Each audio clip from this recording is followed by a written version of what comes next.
In my world, Bella. Head on. Apply directly.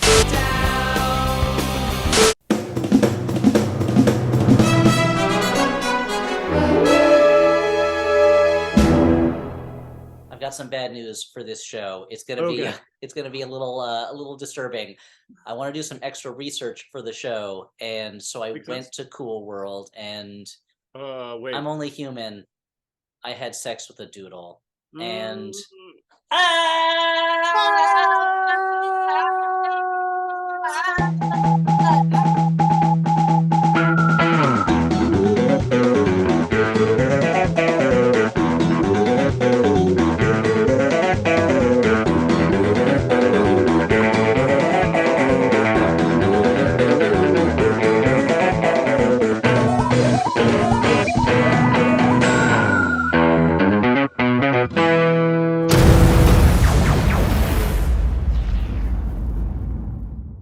welcome to FlopTV. This is a monthly show we do at the Flophouse Podcast, where you get to see us talk in a way you don't get to see us talk when you just listen to our regular show with your dumb old ears. Now it's time for your dumb old eyes to have some of the fun.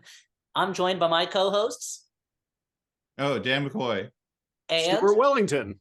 And we are very excited today because we are going to be talking to you about a movie that has been on our minds for many years. It's come up on the podcast before, and it is terrible.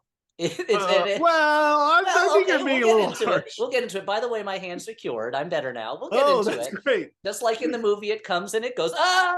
Oh, no.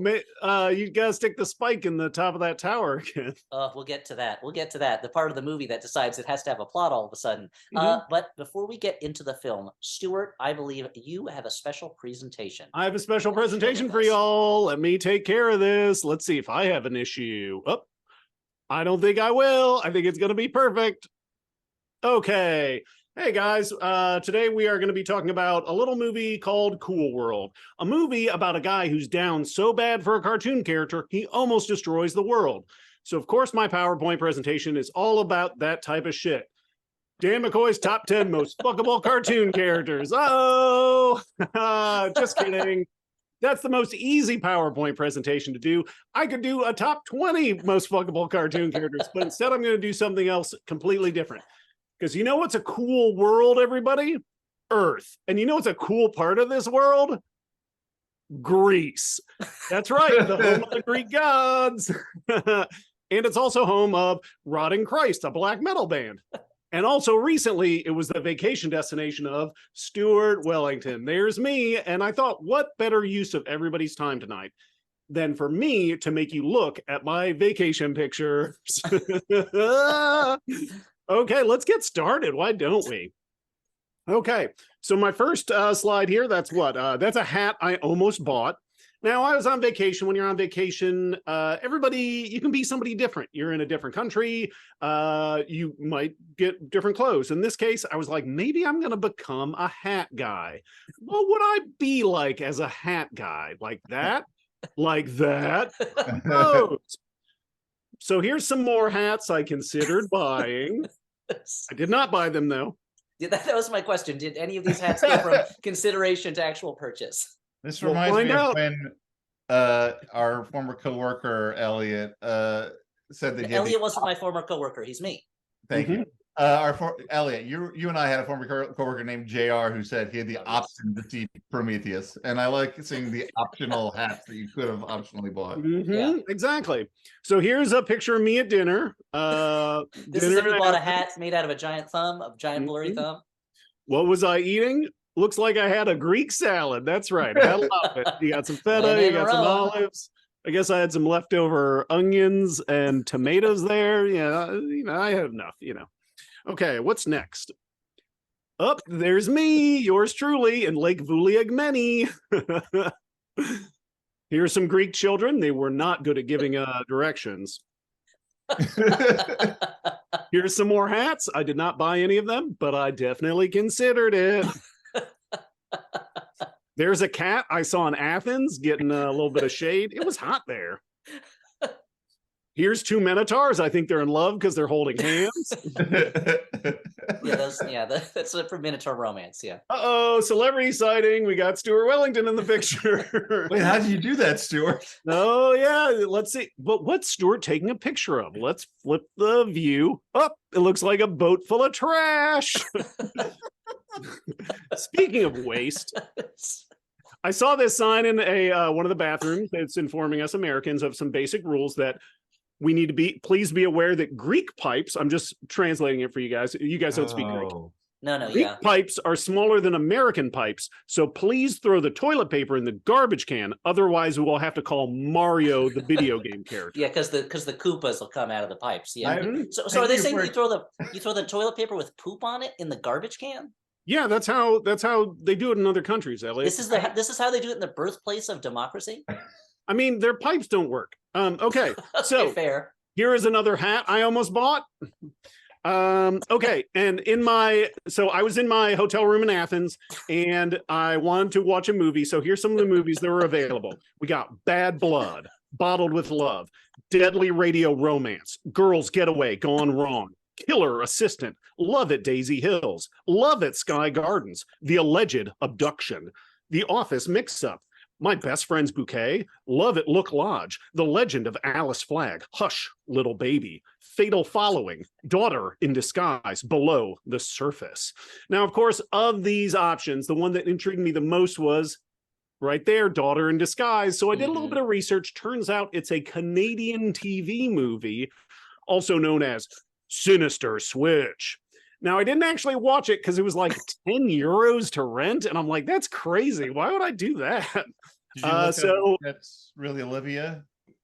I mean, that's the question the posts are asking. I'm assuming the movie's going to answer it.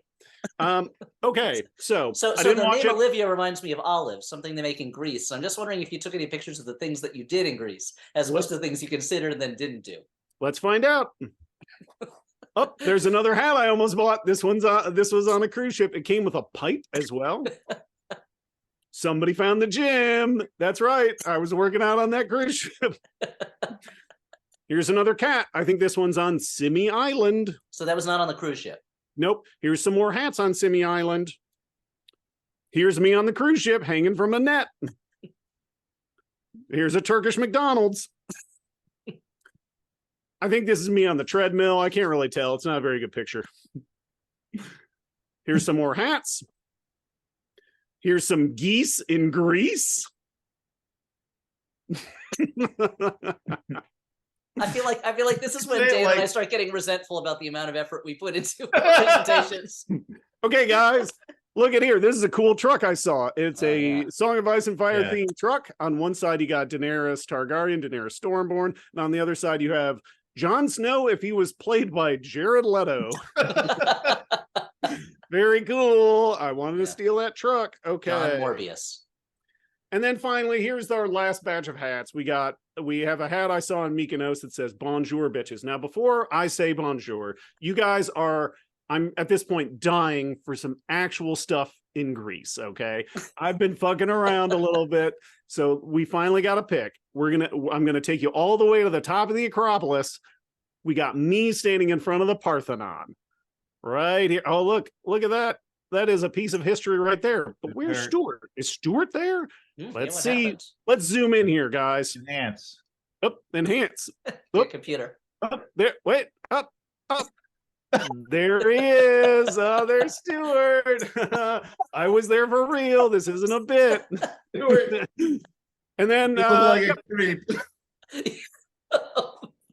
I look like a hitman, right? I look really cool. Yeah. Well, you look like a low rent hitman. I look like a cool hitman. That's what Elliot meant to say. Okay. Yeah, so that's what I meant. Yeah. Final slide. I just want to thank our friends at Huckleberry Travel for providing my vacation for me, and also for giving me an excuse to do a PowerPoint and thus write off my entire vacation. Okay, so that was great, guys. Now, do you guys want to talk about Cool World? So there's three things I want to say. First off, I want to say I'm sorry to you guys. I got mad.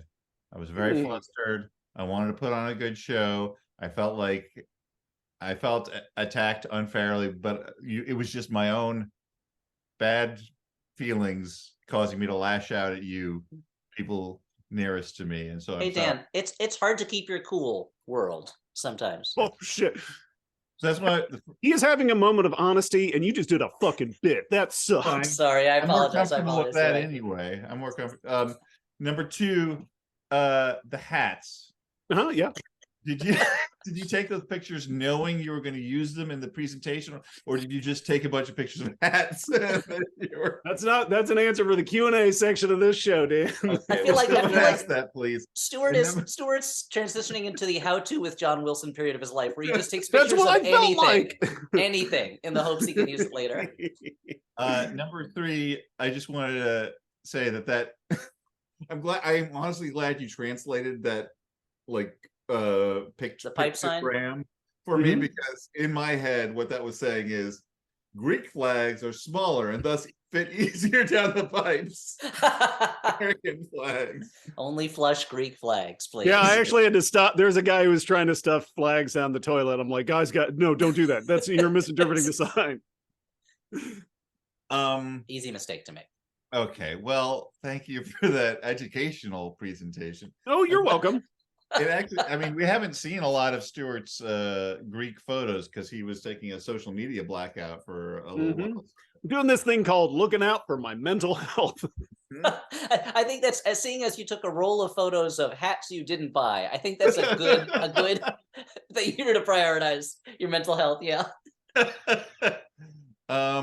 Well, this is a podcast. Let me set the stage for everyone. The Flophouse is a podcast that's normally an ear-based form of media, where we watch a bad movie and then we talk about it. Now on FlopTV, we've of course been appearing in front of you, lashing out at technical difficulties, doing all kinds of things, being very professional. And we're talking in this season of FlopTV about movies that we've oft referenced on the show, but I've never covered on the show before. Yeah, but never covered. And Cool World has been referenced a lot, partly because at heart we're still like horny teens in some way, partly because we just keep referring to the famous tagline, Hollywood if she could. I think it's hard. Yeah.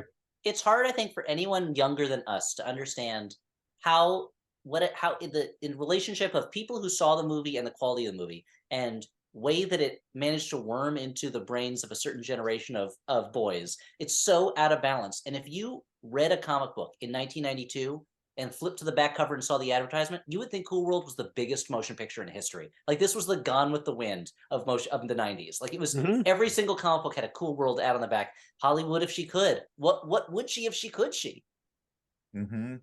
Well, I mean, the answer is fuck, but we'll get there. Let's it's ironic. It's ironic when the tagline is hinting at something sexy and it actually is a sexy thing. Like, usually it's just kind of winking innuendo, but let's take this trip together. I will be your pilot, and Elliot and Stu will be the co-pilots tonight. If co-pilot's main job was to wave their hands in front of the pilot. Make it harder for the pilot to fly the plane. Reach out and grab the wheel and just go like this. Yeah. So we begin Cool World. I mean, after the credits of Cool World, of course, in a very 90s font. We begin in Las Vegas, 1945. It's identified to us after the war. A line of people are waiting to see those boys in blue come back from overseas, and one of them in blue. Well, I guess he's kind of, was it khaki kind of green? Yeah, I mean, the American soldiers stopped wearing blue, I think, when the 19th century ended. Yeah, I'm like, what are the boys in blue that I'm thinking of? Anyway, maybe the Blue Man LA group. Dodgers. The Blue Man Group, yeah. Yeah, people are waiting for the Blue Man Group to come back from the war. They can't even talk. They're so shell-shocked by what they've seen. Yeah. They can only bang on garbage cans. All they do is pour paint on garbage cans and then play them like drums. Yeah. Okay. Well, we're literally in the first minute, so we're doing great. Frank Harris, played by Brad Pitt, a very young, early in his career, Brad Pitt. Well, that's the crazy thing about Brad Pitt's movie. Sorry, and I'll let you know after this. Brad Pitt was the original lead for this movie in the Gabriel Byrne role. Ralph Bakshi wanted to do with Brad Pitt, had promised it to Brad Pitt, and the studio said, he's not a big enough star. Get Gabriel Byrne. So this is that brief moment in movie history where Brad Pitt was making movies, but was not yet as big an opener, a headliner as Gabriel Byrne. That would soon change. Well, and also you call Gabriel Byrne the lead, But that is a very interesting question. That's a good point. I That's feel like true. we should talk about later, because like one of the strangest things about this movie is I'm not quite sure whose story it's supposed to be. We'll keep going. It's the human story, Dan. Frank Harris, Brad Pitt, sees his mom. They go home. He has a surprise for her, which he reveals to her in a way that I'm like, I don't think you do this with your mom. Like, ooh, look, a motorcycle, like a thing that moms love.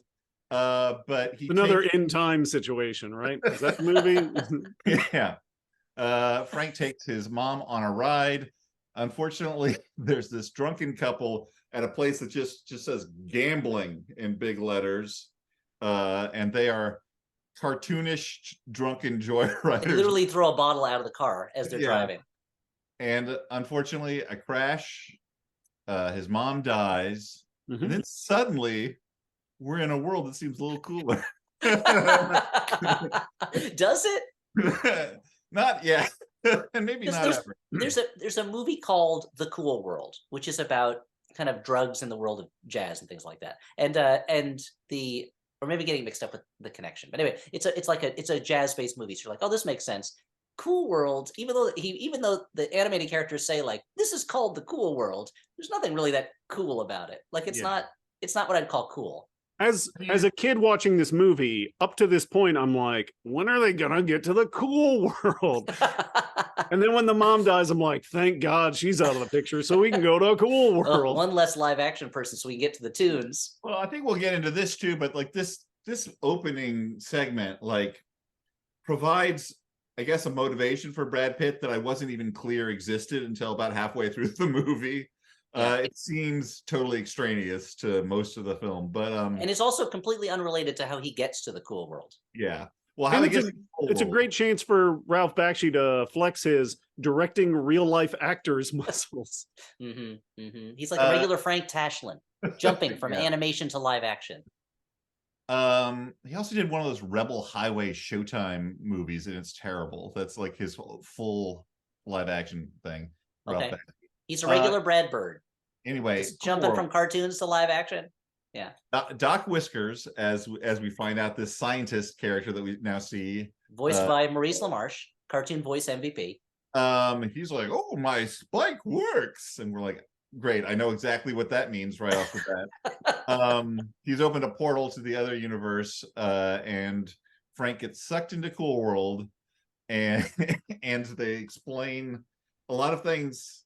They just like sort of dump some exposition, but it doesn't really explain anything. There's like, oh, this world we've got doodles, which is their world for cartoons, and the live action people are called Noids, which is that's supposed to, yep.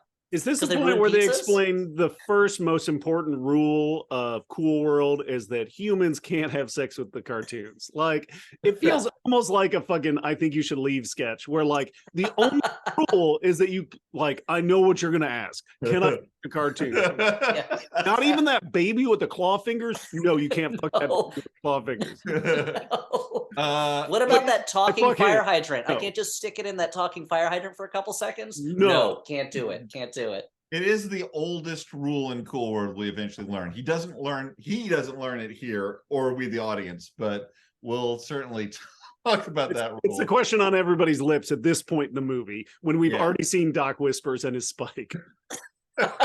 It's also it is true that there have been no sexy cartoon characters up to this point, and so I mean, unless you're into Doc Whiskers, who's basically Dopey from Snow White, but with a big whisker broom mustache, and you've seen him and his thugs, and it's like Brad Pitt. Don't get the wrong idea. And maybe it's just Doc Whiskers' way of saying, like, hands off, buddy. I know I'm the goods, but please. I know hot stuff. He just saw his mom die, and that's like, he's filled with this feel like he wants to embrace life as opposed to death. True. That's true. It often happens when you're life and death situation. Yeah, of course. We got important stuff to get through because flash forward. No time for this. We're flashing forward. That's 1992, right? Las Vegas, 1992, aka the year Cool World was released. Well, also, Doc Whiskers makes no attempt to send Brad Pitt back. He just goes, I've got a job for you. That's it. You live here now. Which, by the way, caused me to assume, again, I've seen this movie like 2 or 3 times in the past when I was a kid. So, like, I have the basic outlines, but, like, I didn't have the details. And I sort of assumed, like, Brad Pitt can't get back. Yeah.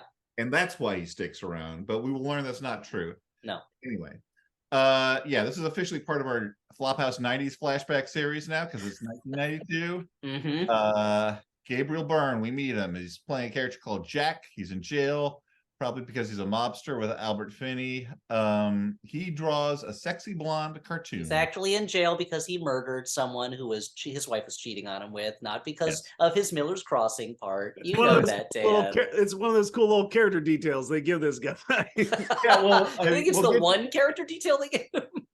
That happens in the comic book store later on, and the character who like brings it up is showing the social aplomb that comic book denizens are known for. Like, oh, you're a murderer, right? But anyway, so he draws a sexy blonde named Holly Wood, as it spelled as seen here, who calls to him out of the drawing, and Jack gets pulled into this cartoon world. She's at a club. The scantily clad lady Holly is dancing in white in a sort of like the White Queen from X-Men, but even more so outfit. Like the White Queen would be kind of like, this is too much. I will say, clearly you can see what the priority for the animators is, because her dancing animation is always flawless. Like the actual movements are beautiful. Yes, but I presume that is rotoscope, since Bakshi used a lot of rotoscoping. It could be, but it's still, I mean, you can rotoscope badly, you know. That's true. They probably Ralph Bakshi did his own dancing and they rotoscoped him. Well, the thing about Ralph Bakshi always wanted to be a choreographer and a dancer, but he was just so good at animating. The important thing about this is there's like a lot of cartoon butt in a thong, which is a Ralph Bakshi copyright trademark. But like Jack crawls towards Holly like, and then when you touch her, he's sucked back to the real world. A much less cool world, much hotter there because of global warming. Even in 1992. Yeah, I mean, it's been happening for decades. I guess it sucks him back to jail, which is not cool. Yeah, it's well, like he gets out immediately, though. You think Hollywood could send him somewhere else? But yeah, he does. I think he's 1 day away from release or something like that. You know. So around this part, I mean, several days away from full release, as we'll see in the movie. We're introduced to Sparks, who is a Cool World thug who won't named after the greatest band in the world. Won't actually be that important to the story, except for in one case. So Brad Pitt, Frank, goes to visit Holly. We learned that in the intervening years, he's become a detective. He's a cop in Cool World. His badge is literally number 001. He's like the first Cool World cop. Because up till this point, it was all doodles. They could just murder each other left and right, as they constantly do in the corners of the frame at all times. Is murder a crime in Cool World? I thought, again, there was only one rule. I was going to hold off to like the point at which this like sort of gets brought up, but let's address it now, because later in the film, Brad Pitt talking to Jack, Gabriel Byrne, is like, everything's allowed in Cool World except Noids don't have sex with doodles. And up until this point, and it's the oldest rule in Cool World, up until this point, we've only seen Brad Pitt and Gabriel Byrne. Like, I guess maybe there have been other Noids that have drifted through Cool World through the years, but it's like, watching this movie, you're like, okay, that's the oldest rule. Are there other, is this just you as a cop, your job is just not having sex with doodles? Also, these only two characters are also like painfully horny for specific doodles. Yes. It's like, and both of these doodles that they're horny for also act like they have the mind of children. But if everything else is legal, like, what is he doing as a cop? That's his one job. Dan. That's why the only cops on the force are him and a cartoon spider that smokes a cigar and is incompetent. Yeah. And the spider is actually better at his job because he keeps interrupting Brad Pitt before he can get busy with his cartoon girlfriends.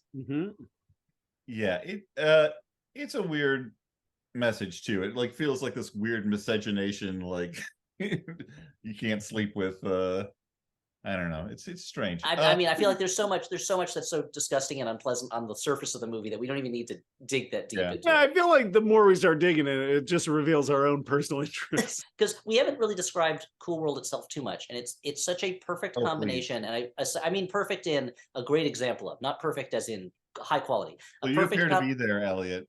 Yeah, yeah. Well, I am.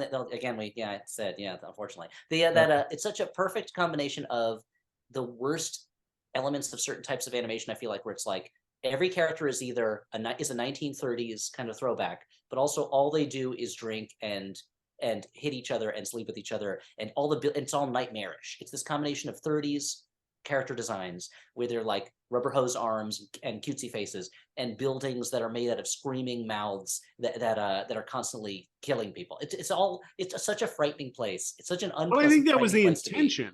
I think the intention was to make a horror movie. Yes, well, the intention. Well, that's the original script. Yeah, which is why, and we'll get to it, but there's an abrupt tone shift about what 2/3 or halfway through, where it kind of becomes Ghostbusters, and it's like, what is going on in this movie? Hold on a second. Well, also, I want to say about Cool, like what we haven't addressed yet is like there's constant frantic action in like every corner of the scene. Usually they'll just be like tunes doing unrelated bits of business, and then sometimes like in a scene they will float across the scene in front of the main action. It's like Ralph Bakshi was like, I don't need to wait for the special edition to start distracting people from the main action. Like I'm doing the special edition right now. And I thought that maybe this was apocryphal, but like I looked where this story came from, and it was a book about Bakshi, so it's probably a little more reputable than just like some fact on the internet. But I found that like supposedly he just told like groups of animators like animate what you think is funny. He didn't give them a script, and so a lot of this like junk that's just happening is just random stuff. And also like he probably farmed it out to a bunch of different like animation houses, which is why like characters will like sort of change model a little bit from time to time, like the less important characters that we see throughout the film. Anyway, it's just a weird vibe. But let's get back to the inexplicable plot of Cool World. Yeah, we should move faster. I'll try to talk less. Let's move faster. So Frank goes to visit Holly. As I said, as a detective, he asks her about a Noid visitation. She says it's just a mind slip. Again, all this stuff, no notes. I understand perfectly what the plot is. They make reference to Vegas Vinny, a doodle in the past who like crossed over to Vegas and lived there, I guess, and runs a hotel. This is a detail that will become important, but I missed entirely. And it takes so long for it to become important that you can I had completely forgotten about it. Yeah. By the time they brought him up again. So yeah, back in the real world, Jack goes to the comic store. He's apparently extremely popular for what looked like pretty lousy underground comics. I'll be honest. I mean, a lot of the art for this was done by Spain Rodriguez, who's a real, like kind of legendary underground comics artist. So yeah, I gotta say, I've never been a particular fan of his. Though. Wow. Hot take from Dan. Nobody record this. Jack gets sucked back into the Cool World. There's just some weird frenetic business about a dice game with some rabbits that leads to Holly. That's the kind of thing we could probably gap over. Holly and her goons are chased by the police while Sex on Wheels plays, which the subtitles tell me is spelled with a Z, Wheels. I thought you meant Zex. Like when the Zima guy is hitting on you. Yeah. Frank is flirting with a doodle lady. This is Lynette, who represents the other male fetish from the hot oversexed blonde, the sort of more restrained brunette good girl art pinup. Who's still wearing a tube top that she's spilling out of at all times. So it's that's why I said good girl art. And good girls can wear tube tops they're spilling out of also, but it's not like she is demure in any way. Right? Yeah. And we meet Nails, his cop partner, the Spider we talked about before. These are two characters that are arguably too important to be introduced this late in the movie. But and Nails was repurposed from like another Bakshi property, right? Like, Yes, I Yes, believe so. that's Yeah. true. Holly and the bad guys go to the club. They meet Frank there. Frank is like Frank does this thing where he like shows Jack that pins are dangerous in Cool World, like fountain pens. He fills a pin up from a jug and then he's like, "You thirsty, Nails?" And he shoots beer out of it now. Like, and I guess and he's like, "You see what I mean, or you understand now?" And I'm like, "No, not really. I guess you're saying that anything can be drawn with a fountain pen." So Well, it's like, and also because he's showing that it's a weapon, much the same way that you can take a gun, stick it in a pitcher of beer, and then shoot beer into your mouth. yeah. And yeah, again, this is where he says anything goes in Cool World except the oldest rule: Noids do not have sex with doodles. Which do you think he hates him so much because they're so similar? They have the exact same character wants and needs. Same thing. shadow Yeah. reflection. They both represent retro things. They're but kind of different types of retro noir. Brad Pitt is the returning soldier, and Gabriel Byrne is the more 50s era kind of guy just out of jail. Neither one of them a character that makes that much sense in 1992. And there's no reason for there to be a time jump. There's no reason to have two male leads in this film. Like, we'll talk about it. So we get a love scene to underline how frustrated Lynette and Frank are at not being able to consummate their love. It's all that Toons think about is doing it, and whether humans get to do it, and what does it feel like. It's all they think about, all they talk about. That's just life as a cartoon. Or I guess I keep calling them Toons. I should call them Doodles, which is it's so funny that they're like, can we call them Toons? Is that copyrighted? Is that did Roger Rabbit use that up? I guess we'll call them Doodles. Like it's it's silly. I do like how much it takes all the stuff that might have been subtext in Who Framed Roger Rabbit makes it super text. Frank is out on cockblock parole. He and Nails are trying to sneak into a party at Holly's place by climbing the building, but they don't see the Noid, so they go. Meanwhile, Jack is trying to get in.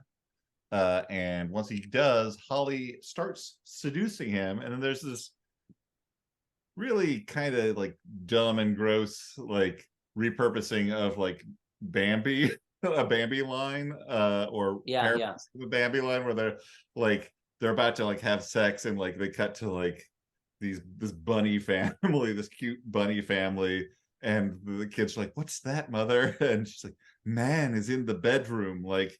In Bambi, they say man is in the forest, and I'm like, this is not even a good enough joke to bother with. I mean, to be fair though, it is a joke. It is a joke. Whereas much of the rest of the movie, you're like, I don't know, man. Like just the act of an anvil falling on somebody is really only funny in a certain context. Like it's not on its own incredibly hilarious. You don't have to do it every time. Watching it, I'm like, oh wait, this was sold to me as a comedy. And I thought it must be a comedy because that's what people said, but it's not. No, like there's no jokes in it really. Like it's just a weird, bizarre, dark fantasy, but unpleasant. Yeah. So Dan, you're getting right up to this is the key scene in the movie. This is when Holly would and could and does. Yes. So they do it. A Noid and a Doodle. Breaking the oldest commandment. And is it everything you hoped it would be, Dan?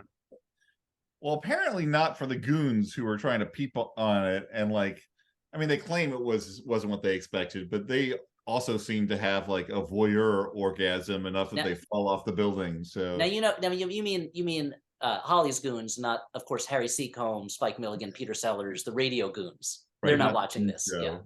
Yeah. It's not that comic book character, the Goon. No, not Eric Powell's the Goon. Yeah, of course, yeah. So having received Jack, now she becomes. There's a very funny moment here that shows. I feel like it is them having to navigate this being a PG-13 movie, because it was surprising to me to watch it. I'm like, oh yeah, this is an on-screen sex scene in a PG-13 movie, but she's clothed the entire time. But when she becomes a human, there's a shot of a slip descending over her as if she's getting dressed, and it's like oh, they totally animated this with her with no clothes on and then had to change it. Like there's no, it doesn't make any sense any other way. Yeah. Why is Ralph Bakshi, super animation perv #1, gonna do this scene with a fully clothed doodle? Doesn't make sense. Doesn't make sense. So back at the club, there's a twist, I guess, that Sparks is the an informant for the cops. I didn't know that this was the thing we were worried about. Quite But, the party.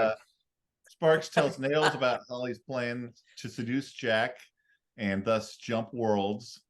And Nails decides to take care of the situation himself rather than interrupting Frank and Lonette as he did earlier. Although, like, if they're not supposed to have sex, interrupting him is like the best thing he could have done. But, it's amazing how I saw this movie. It wasn't even the first time I saw this movie, and I keep getting Frank, Jack, Nails, Sparks. All the characters are mixed up in my mind. Their names that, like, I don't understand why Nails is called Nails. It doesn't make sense. He's a spider. He's a spider, dude. Yeah, he's a police officer spider. Spiders don't use nails. They don't have fingernails. I don't understand it. Is he such a fan of Lenny Dykstra that he just had to take on the same nickname as his baseball hero? I don't understand. Well, good news, Elliot. You're not gonna have to worry about Nails much longer. Oh, thank goodness. Yeah. Confronts Holly. Wait, what happened? Holly sucks Nails into the fountain pen that she had surreptitiously lifted from Jack. Holly, who's fully live action now. It's fully Kim Basinger. Who is now Kim Basinger, who is playing the character kind of interestingly. Like when she's around Gabriel Byrne, as you guys said over text, she's behaving like a person who's had a coconut dropped on her head. But in this scene with Nails, she's like the same old Holly, where she's like kind of dangerous and powerful. Yes. Yeah. Well, but when she gets to our world, as Dan will mention, it's like she's any sense of her being like kind of a powerful, dangerous seductress is totally gone, and she's just Robin Williams in Jack, overwhelmed by all the things you can enjoy in the world, you know, or like Mork and Mindy, or yeah, or like, probably The World According to Garp. I never saw it. Fisher King. Yeah. She loves Marilyn Monroe, and she's like taking that Marilyn Monroe bubblehead character and like pushing it way further into like Something Fell on Me, you know? Although Kim Basinger, I think, is doing a good job with a impossible character. There's a moment later on where she's like has to like walk in heels in the real world, and she's doing a really funny like physical bit. But you know, you look for the bright spots where you see them. So Dan's all about sure that the night sky is black, but focus on the stars, you know. I mean, you both had that don't impress me much look on your face, so I was just like, oh well, I guess it was just me then. Anyway, Jack and Holly go to the real world. In Cool World, Frank talks to Sparks, who says what happened, and for some reason there's a chalk outline of Nails on the ground, even though he was sucked into a pin, and there was no body. All right, so I don't know what that was about. They're just like, this. Remember the outline of your Nails? You know, he kind of looked like this, but fill in the middle. Anyway, in the real world, they're at a nightclub in Vegas. Mm-hmm. Who's singing? It's Frank Sinatra Jr. as himself, the chairman of the board's son. Yeah. Old blue eyes, this kid. Holly can't take it. The raw sexual power of Frank Sinatra Jr. Who it's so funny. She's like, there's so many men in this room, so many men, and they all look like middle-aged executives that are out on the prowl. None of them is like a handsome guy. Like I gotta say, like that's her fucking thing, dude. I was listening to him, like he's got a great voice. He's you know, he's just like a passable, like, you know, his dad. But he does not have his dad's raw charisma. No, like, no. Point where he's like looking at Holly, he's just like.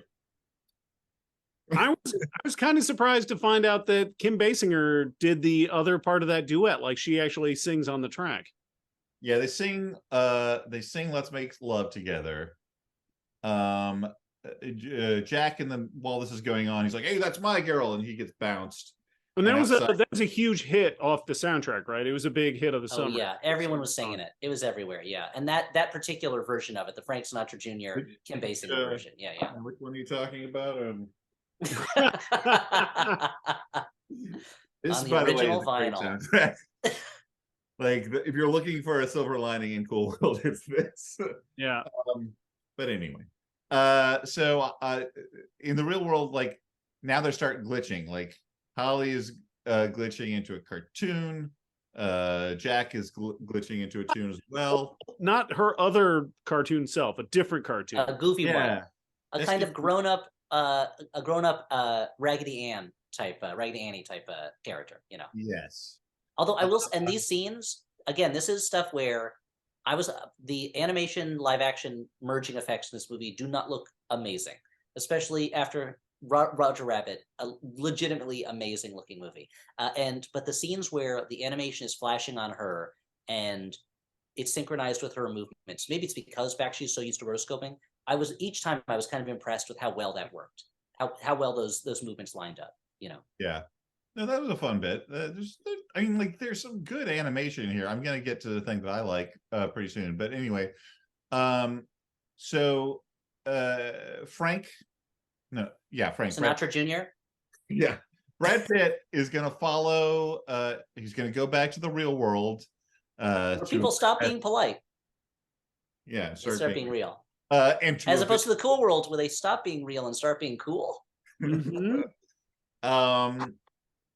So he wants to avenge Nails and like stop whatever disaster is going to go on. But it's like, and this is like a big moment, him going back to the real world. And as I suggested before, like there's a short conversation in the middle with Lynette where you're like, oh, the deal is like the trauma of like accidentally causing his mom's death. And like at that moment, he's like, I've got nothing to go back to. Like, and he's like scared of living a real life in the real world. Like, that's his motivation for sticking around. He hasn't been stuck here. He can go back, but it is handled so clumsily that you only realize that like towards like the final third of the movie, really. And up to that point, the whole entire existence of this character is kind of baffling. Like why we started off in the 40s, all of that is so confusing.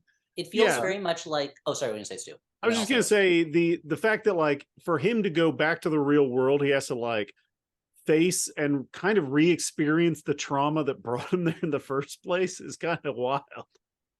It feels very much like a movie where they had one story, another story got rewritten into it, and instead of choosing one story or the other, they just kind of smushed them together. And so neither story gets fleshed out in the way that it should. And even the fact that now that they've had sex and she's become real, I guess the barrier between the two worlds is breaking down and it could destroy both worlds. And this is information that like they also don't give us till pretty late in the movie. So it feels like the movie is really making it up as it goes along, which can be really fun when it's a fun movie. But here it's such an unpleasant film, you know. Well, to that end, Holly's like, oh, this spike can fix me, it can heal me. It's at top of that Vinny's casino. Remember Vinny? I didn't. And now that she doesn't need him anymore, she kicks Jack out of the car, literally kicks him out of the car. It is a very funny kick with a very funny sound effect. It is. She kicks him with a high-heeled shoe, and it's a sound as if a pound of meat is slamming into the ground. Gabriel Byrne's character is such like a weasel and a schmuck too, that like you're like, yeah, kick him out of the like. This is I kind of wanted to get into this, and like I think we got a little time to say it right now. Like, not really, but we can say it. It's just a weird movie where it's got 3 leads. None of them seem all that like Brad Pitt's like the nicest one, I guess. But when he's like interrogating Holly early on, he's a real jerk to her. He's like shoving her around. Like, I don't know, like I'm not quite sure whose story this is, why we like any of them. I think it's supposed to be kind of like playing on a lot of film noir stuff where you don't have to like any of them, but then you have to like signal that to the audience in ways that this movie never bothered. Well, and especially when later it turns out to not be that kind of movie in a lot of ways. There's when Doc Whiskers says about Gabriel Byrne, like he's embracing his destiny to be a hero, and it's like, have you been watching this character the whole movie? Yeah. Like he's terrible. He's a terrible guy. Remember when he was a murderer? Yeah. Remember when he was a murderer that was lusting after a cartoon? Like what? I know, Stuart. There's nothing wrong with that. You know, that's the thing. I feel like him lusting after a cartoon is the most understandable part of his character. This is where the movie, which already made no sense, really falls apart. So like Holly is kicked out of casino. She finds Doc Whiskers. Doc, she Makes uses sense. a fountain pen to make Doc explode into several pieces. But doesn't kill him. Doesn't kill him. It's also Doc Whiskers. It's He's- implied. He's built different. Yeah. It's implied that he, I guess, came to that world also looking for something and never got it. And now he's like a hobo shuffling around in a trench coat and wrapped up with a scarf that covers his face like a low rent invisible man. And it's one of those things where it's like, how long have you been here? Why are you here? What are you doing? Like it doesn't make sense why he's there. Who knows? This But movie, which has been an intricate puzzle box, each piece beautifully connected to the rest, suddenly stops making sense. Holly's trying to get to the spike atop the thing. Doc's head tells Frank to go stop him. She climbs the outside of the building, is trying to get to the spike, gets stuck, asks for help. Frank tries to help her, and she kicks him off the building. There's a shot here where Brad Pitt's character, I'm sure it's the stuntman, is falling through the air off the building, which is genuinely very scary looking. Like however they did it, it looks like someone is falling to their death off a building. That was the scariest, most visceral part in the whole movie for me. There's also a good bit of physical work by Kim Basinger where she goes to like push Brad Pitt and she just does a single finger like she's a cartoon or something. Yeah, Brad Pitt is dead at this point. Also dead, the fountain pen that fell out of all these and just snapped in two on the ground. That'll come in handy later on, or come into play. So now the Doc's like, okay, that didn't work. He tells Jack, now Jack, it's your turn to be a hero. Finally do something right. And Jack is like, yeah, I'm a hero. Meanwhile, Holly pulls the spike out, which is like kind of like a plug, apparently keeping an eruption of cartoons from getting out. Like, yes, when this happens, you mentioned Ghostbusters before. It's like the containment unit shutting down. There's just like Ghostbusters. It's Ghostbusters. There's also stuff that, like, I think is deliberately meant to evoke the Fantasia night. Yes, they show the ghosts coming out of the graveyard, just like in Fantasia. But like it's doodles swirling through the air and attacking or influencing individual people. It's all Ghostbusters stuff, but like none of the jokes are funny. It doesn't make any sense. This character who they don't play that fucking sick ass song from Ghostbusters. That magic song. Breathe. You know that's on my Getting Busy playlist number 2. It's gotta be. You're like, I'm gonna get ectoplasmic all over you right now. So this character who came in out of it was very minor. Gabriel Byrne's neighbor from across the street suddenly becomes our point of view human who is looking at all of this happening. It's like it's too late. It's too late, movie, to introduce these characters. So people all around Vegas are popping back in and out of being cartoons. Jack turns into a superhero cartoon at this point with a very different voice. And I think I read that this was because this ending was like added later and Gabriel Byrne didn't do it. It certainly makes sense. That certainly would be my guess. I may be making that up as a false memory, but I think that's I saw something similar, and it makes sense because Gabriel Byrne does not show up again for the rest of the film, either in face or voice. So he's like this like goofy like superhero character, and really like the thing is like this whole movie got made for 2 reasons. 1, Roger Rabbit.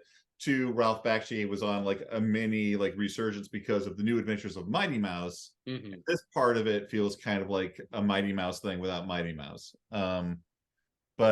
So JD, I guess, like corks up Jack corks up JD Vance, Senator, somehow.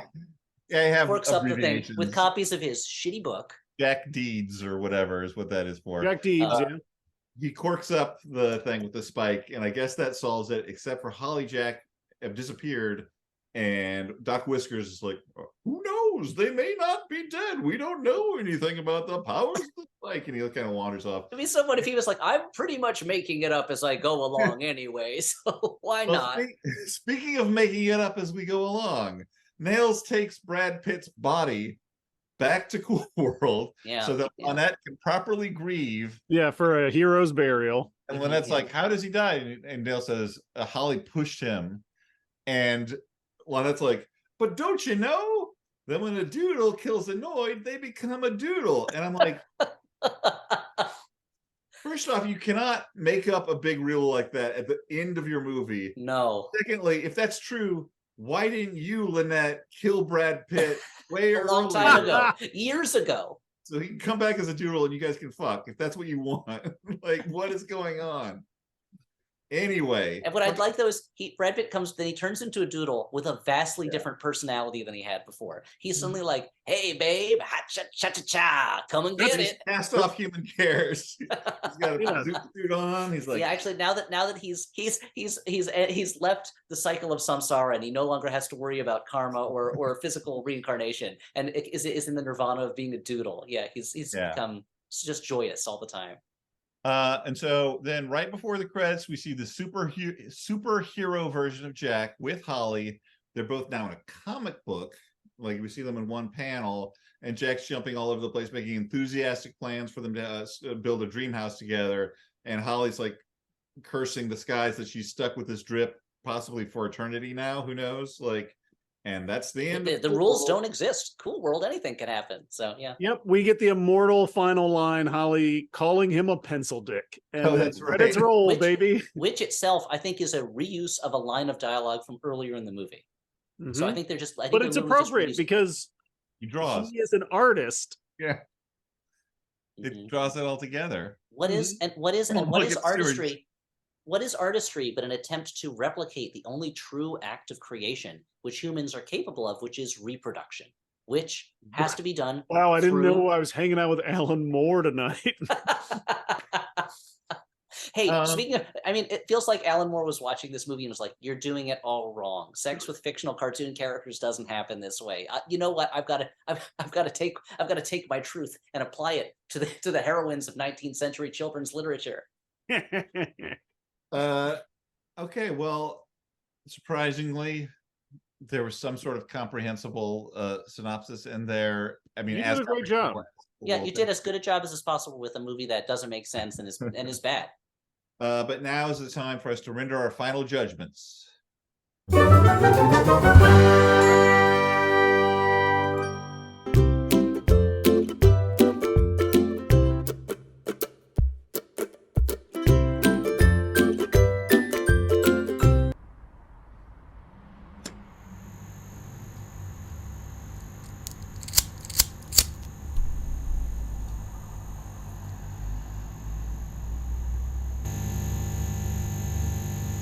C'était bien? Ah, alors c'était mauvais? Oui. Non. Peut-être avez-vous raison, seul Dieu peut juger.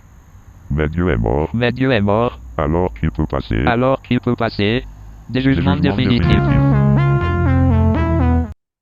You know, the length of that is just going to get more and more delightful over the course. I also love. I mean, that little bit did what Cool World is trying to do so much better and so much faster. You know? Yeah, Cool World would have thrown like 10 little animated things in the corners of the screen. Yeah, and they'd all be talking at the same time. Going, "Oh, what was this?" Like, "Oh, yeah, the sound mixing in this movie is bonkers." Yeah, it is. Final judgment. Is this a good bad movie, a bad movie, or a movie we kind of like? I can't go so far as to say I kind of like it. I can't go that far. Thank you, Dan. I was really worried about you for a moment. It is not a bad movie, or sorry, a good bad movie in the traditional sense, like that. Like people think about, like, oh, this is going to be fun. Throw this on, we're going to have some laughs. However, there is a type of bad movie that I do enjoy. That is a wildly ambitious fiasco that kind of breaks my brain. Like, I understand if you are a person who's like, please, I don't want my brain broken, keep my brain intact, but every once in a while I'm like, baffle me, cinema. And on that end of things, I don't think Cool World is good. It's not like funny, but there's something that compels me about it, and so I say good bad. I'm going to go one step farther, Dan, and, you know, this could be me just risking it all in case Hollywood is watching this thing. But I will say, I think this is a movie I still kind of like. It is weird and baffling, and it's a mess, and it doesn't make sense, and it's gross. But you know what? I don't know. Like, I'd rather watch something that is gross and doesn't make sense than something that's, like, just boring. Stu, normally I would be with you 100%, but with this movie, I had so much trouble watching it. I found it so unpleasant, so difficult to get through. Again, a movie that I had seen before, not for years, and I'd forgotten how how like unpleasant is the word I keep going through, or like nasty, or like just the movie is constantly daring you to not watch it anymore. And it was maybe it's me getting older, but I was like, you know what? Maybe I should just go watch One True Thing, or some more middle of the road film that isn't gonna make me worry about the people who You're made like, it. maybe I should be watching Coda tonight. Okay, well, let's not go crazy. So I'm going to say it's a bad movie. I'm very curious what the original version would have been like, and I still don't think it would have been good, but I think it would have earned No, of course not. that reprehensible, disgusting tone that it carries. I think it would have made more sense than what we have here. Sorry, I knocked over my. There was a story that I read online in a few places, and again, I don't know if it's true, where that halfway through production, Kim Basinger said, "Oh, I'd really love for this to be a movie I can take to hospitals and show to sick kids." And Ralph Bakshi going, "I don't do that. Like, we should have said that earlier on, so I could have said it's not happening." And the producers were like, "Yeah, maybe we should make it like that." And it feels like the movie. It does feel like the movie, much like our podcast. Someone reached out and grabbed the steering wheel and just turned it as hard as they could in another direction, and so it's like it isn't even consistent in its grotesquerie to me, But that's okay. We can all disagree. That's great. Stuart loves it. Dan thinks it's I good love for it. I breaking your can't get brain. enough. Where's And I Cool think- World 2? I feel like Cool World 2 would be art by Benjamin Mara, probably. I feel like Cool World, it failed to have the practical, necessary for human society feeling of Ichi the Killer. So it failed to reach that level of I understand why this exists. Okay. But yeah, Cool World 2. Who's going to be what cartoon character is going to be on it? Can't be about Holly. Is it going to be a new one, or is she back? I mean, yeah, she's back, dude. She shows up at the end. And then there's an even bigger bad, and there's like 2 spikes this time. And the slogan is Hollywood if she could again. Yeah. What if there's like a new rule that comes out of nowhere in this movie where we discover that while 2 doodles can have sex with each other, a doodle that used to be a human having sex with a doodle results in a horrific hybrid baby. Well, that's the questions the this movie can answer. That's the original plot of the movie. The original plot of the movie when Ralph Bakshi was a guy had sex with a doodle, a hybrid child was born, and the hybrid child now wants revenge on her father. And that's the whole story. And it's like, okay, I get that. That's a hard R animated live action horror hybrid. And they were like, have you ever heard of a little thing called Who Framed Roger Rabbit? Because why don't we just do that? And you know what? Now I'm starting to sympathize with Ralph Bakshi a little more, that he's like, you know what I do? Like, I do screwed up things, and now you're asking me to do this thing. Like, I mean, if I'm not doing a screwed up thing, I am ripping off Von Bodie. This was a trouble. Which in itself is a screwed up thing to do, but yeah. We didn't even get into the fact that like Frank Mancuso, the producer, who was a Friday the 13th guy, Mancuso the producer, they used to call him, had the script like rewritten without Bakshi's knowledge. So there's a lot of stuff that went on with this movie that behind his Bakshi. Okay, well that's our cue to answer a couple questions. You can't hear it, but when I made that joke, I could hear my son drop a baseball bat outside. And it was the perfect punctuation. Who dares question the all-knowing Flophouse house cat? Ignore those guys down there. Ask your questions and get out of here. Seriously, folks, we do not have all night.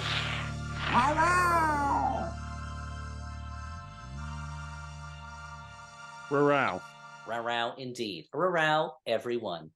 Guys, we've got some questions to answer. We got to do this quick. We're running over time. We've already told the Flop affiliates that we're running late tonight. It's going to cut into the local news, but that's okay. Guys, here's a question. This is just a question this is from Vince. Stu, we need to know the hat origin story. So can you quickly tell us briefly what's the deal with hats? So the thing is that humans are born with heads, right?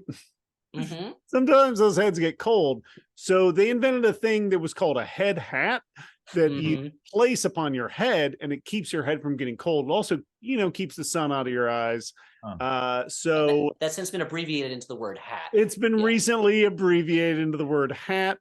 And that, I think, is the whole story of hats, right? Perfectly done. Okay, we've got a question. This is from a number of different viewers, Hunter among them. If you could choose to be cool worlded in any animated film's world, which would you choose and why? Now, they don't define what they mean by cool worlded, if it's just going to that world or if it is going to that world and then doing it with one of the inhabitants. Dan is like, Wicked City or Legend of the Overfiend.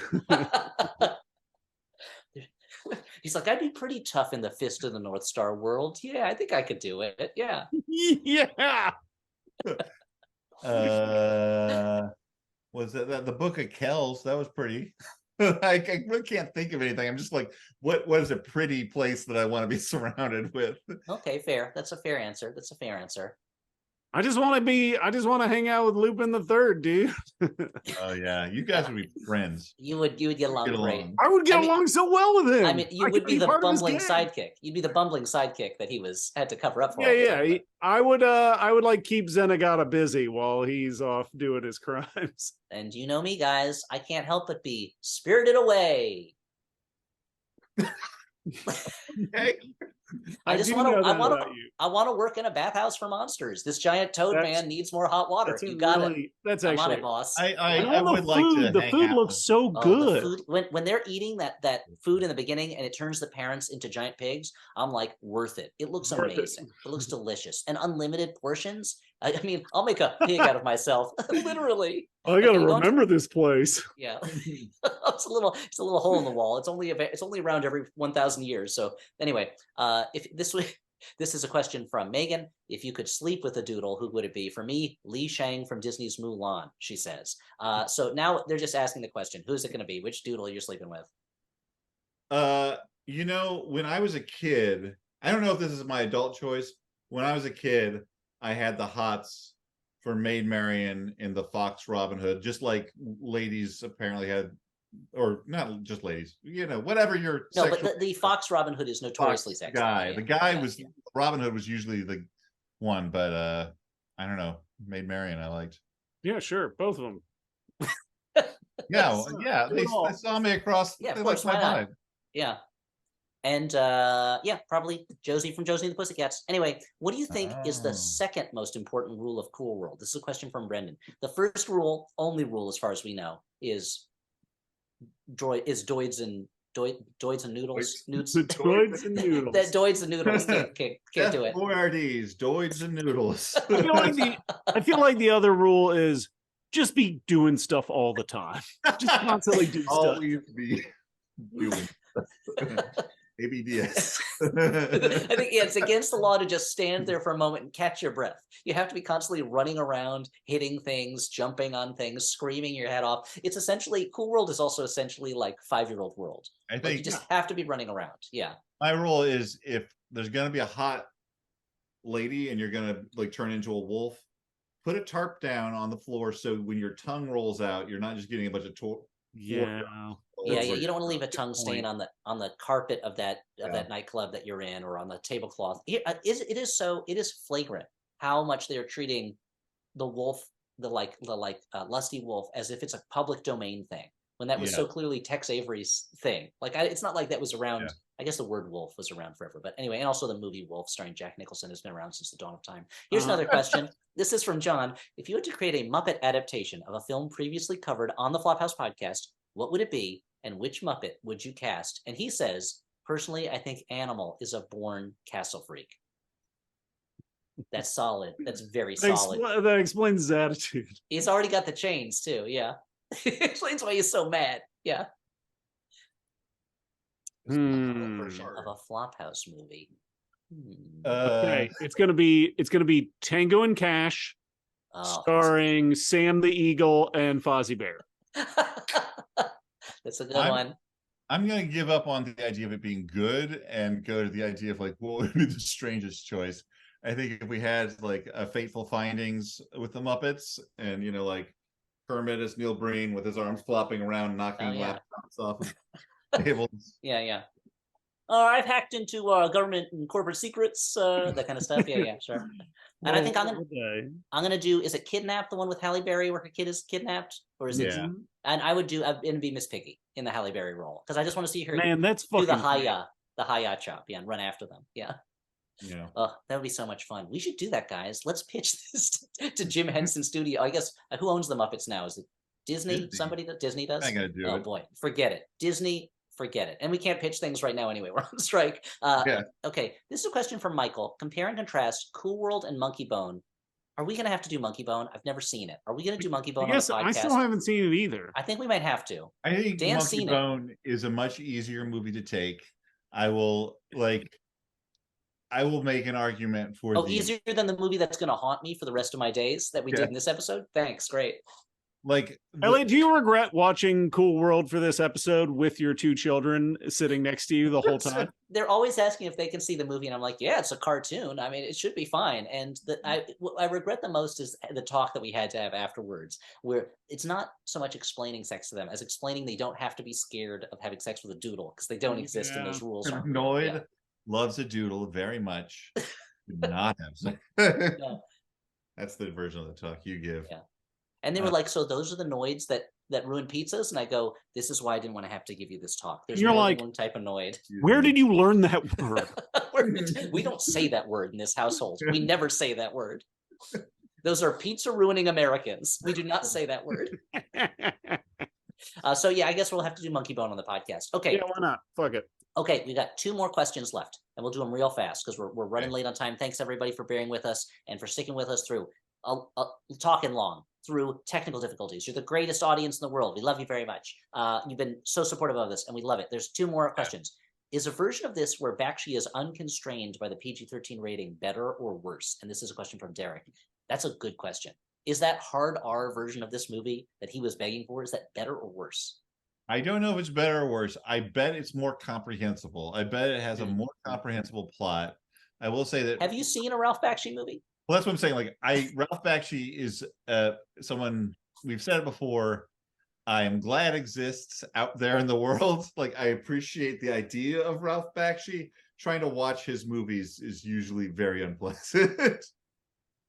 Yeah, I think it probably would be a better movie, but I don't think it would be. I still wouldn't enjoy it. I don't think he's definitely Ralph Bakshi is definitely one of those filmmakers where when I was younger, I really tried to like it because I thought it was supposed to be like the same way. I feel the same way about him that I feel about the heavy metal movie. Not to ruin everybody's opinion of me, where I watch it and I'm like, I wish I liked this. I wish this was. I should like. You mean this my on life paper. goals, Elliot? On paper, I should like this, but I do not enjoy it. Yeah, I mean, I don't know if it would be a better movie, but I certainly think it would be a more, like, I would like to see the like unfettered creativity and weirdness that he would make. I don't know if it would be better than what we got. What's so amazing about this movie is that it exists. And maybe this is my moral about this movie is that regardless of how unpleasant I find it to watch, there's part of me that's like just baffled but amazed, and in a way that makes me so sad about where we are with movies now, that there was a time when this movie could get made by this is a Warner Brothers movie. And the studio paid to put a giant cutout of Hollywood on the fucking Hollywood sign. Yeah, they didn't even try to bury this People movie. complained. Yeah, they did complain that like this was a big release. It got advertised a lot. It was made. It has stars in it, and I miss a world where the studios were putting out messes, where they were trying to, and they're like, yeah, sure, you have this weird track record, but you have a good Mighty Mouse cartoon, so I guess we'll let you make your R-rated horror movie. Actually, you know what? Let's see if we can do it for the kids. And like, there's something very exciting about living in that world. Okay, one more question, guys. Okay, we don't recommend things as much on Flop TV. Let's say, which adult-oriented animated movies or TV shows do you enjoy? This is a question from Apollo, god of light, culture, beauty. So what's an adult-oriented animated movie or TV show that you do enjoy? Am I going to take the easy way out and say Akira? Maybe not. Let's see. Let me see if I can think of something else that I like as much, because it'll be difficult. I mean, I love Akira. I mean, Akira is amazing. It looks beautiful. It's super fun. I mean, I love once you read the all 2,000 pages of the comics, the story makes more sense. You know, Somebody said Perfect Blue. They're the right one. That shit is Yeah. amazing. there's the I wish I could say Millennium Actress, but I've been trying to watch it for years, and I have every time I find it on streaming service, it goes off that streaming service. But there's a Paprika is really good, right? Have you guys seen that one? Toshi Kon. Yeah. And I'm surprised he didn't say like Venture Brothers or some shit. Yeah, but I'm trying to think movies. I mean, Venture Brothers is amazing. It's a fantastic show. It's great. But I mean, and I love it. But I have not seen the series finale movie yet, and I'm really excited to see that. So I will say Venture Brothers. Yeah, it's fantastic. I also wanted to say a movie, and I was like scrolling through them, and I'm like, oh shoot, like because I love animation, and I would like more full length ones that I love. I was just having a hard time finding something. I will shout out something I like a lot for like rotoscoping. If we're just talking about that, like that old Fleischer Brothers Superman cartoon with the racist Japanese characters. I want to shout out Waking Life, both because I like it and because Stuart and my friend Mary Varn was one of the animators on it, so I have a sentimental attachment to it too. This is me being nostalgic again for a time that, in this case, I didn't even live through. But there was a time when animation was not just for kids, and when the Warner Brothers cartoons were for grown-ups, when Walt Disney put out a movie, it was a huge cultural event. Like when Snow White came out, when Pinocchio came out, when Fantasia came out, these were movies that like were treated as art to a great extent when they came out. And so I kind of miss that world. I miss that animation, at least in the United States, is still kid stuff, even though if it's kid stuff that is constantly referencing adult things that kids don't know anything about. I don't know. I feel like if it's a family thing, like Wall-E was my favorite film, I think, of the year it came out. And it's like that's a kid's movie, but it's not, like. Sorry, Stuart, what were you saying? I was just gonna say, if you looked at like the best animated feature nominees from last year's Oscars, like there was a lot of fucking good ass movies in there, including that Del Toro Pinocchio, which is a real fucking banger. Someone in the chat, I just saw the pop-up mentioned how it's such a beautiful day, or what, I can't remember the exact name, the Don Hertzfeldt animated movie. Like that is beautiful and tragically sad, but also beautiful. That's a good one. So there's a lot of good adult animation out there. You don't have to waste your time with Cool World. You don't have to take my word for it. Go down to your local library. Yeah, I'm seeing a lot of things in the chat that I haven't gotten a chance to see yet. So more things for me to watch, I guess. Yeah, there's a lot to watch with the time that I wish I had, because I'm so busy watching movies for the Flophouse. But someday I'll watch good things again. But you're doing it with your kids, so that's what's important. That's true. Yeah, they really enjoyed The Legend of the Titanic. They thought that was great. Yeah.